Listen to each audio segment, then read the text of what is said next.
Going to places like the zoo and SeaWorld have always been a great way for children to see their favorite animals in real life. Recently, on a school field trip to the zoo with my first graders, it was shocking to see how many of the animals looked depressed in their exhibits. At a young age, it's hard to have a bad perception of zoos because of the excitement of seeing the animals. As you get older, you may or may not feel empathy towards these animals, but has it really occurred to anybody how the animals truly feel being there? Being in captivity is a harm to animals because of why they're put in captivity, the effects the captivity has on animals, and how it impacts the environment. In order to understand why animals are put in this situation, we have to know why they're put in captivity to begin with.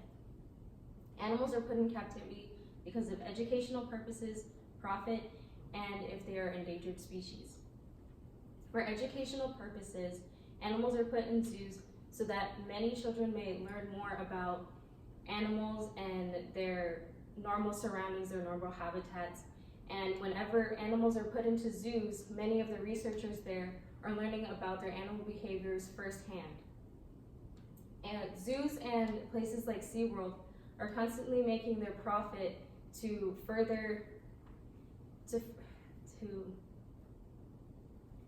places like SeaWorld and the zoo are making profit by the people coming to their facilities to see these animals. Zoos are also needing this profit to feed their animals and to take care of the animals at their zoo. An example of this is a photo taken by Chang where a zookeeper is feeding the elephants. I can only imagine how much money it takes not only just to feed one animal, but all of the animals in the facility. Another way that SeaWorld makes their profit is by doing their Shamu shows taken by the current. Many of these shows are the reasons why many people come into SeaWorld. Zoos also take in endangered species so that they may protect the animal and help the animal increase its population before it goes extinct. Although many zoos make an effort to save these animals, they're actually harming them by keeping them in captivity. Animals in captivity have been shown to have shorter lifespans.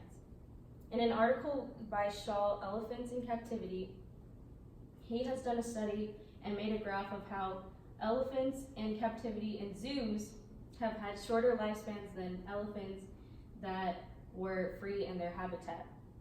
Elephants in zoos have significantly less than half of the amount of years they would have had if they were in their normal habitat.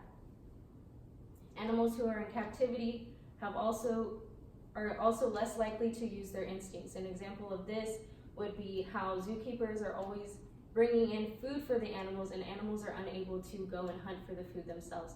Like a cheetah in confinement is unable to move around freely and use the amount of speed it normally would have if it was out in the open. Animals in captivity have also been shown to have detrimental health issues. In an article by Neto, Dental Disorders in Brown Howler Monkeys, his studies have shown that many of the brown howler monkeys have bad oral hygiene. This first picture shows a brown howler monkey with normal, healthy oral care. This brown howler monkey has gingivitis.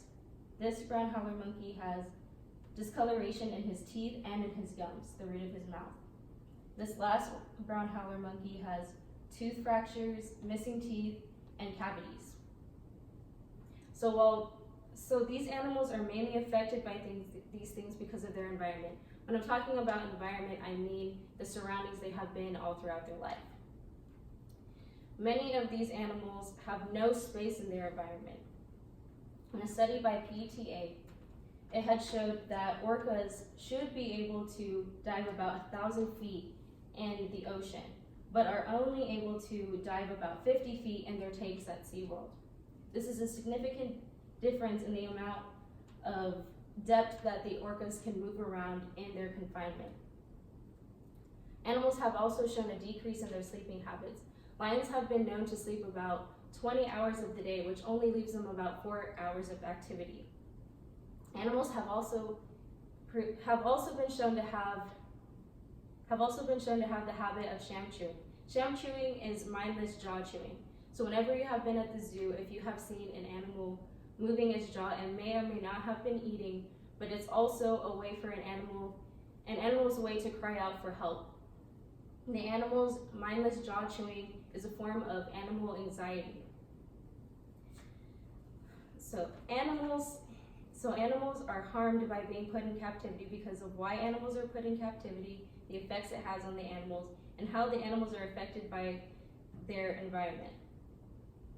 If you're considering going to places like the zoo or SeaWorld, try watching a documentary instead, because you will have a better chance of seeing the animal happy in their natural state because they are where they belong.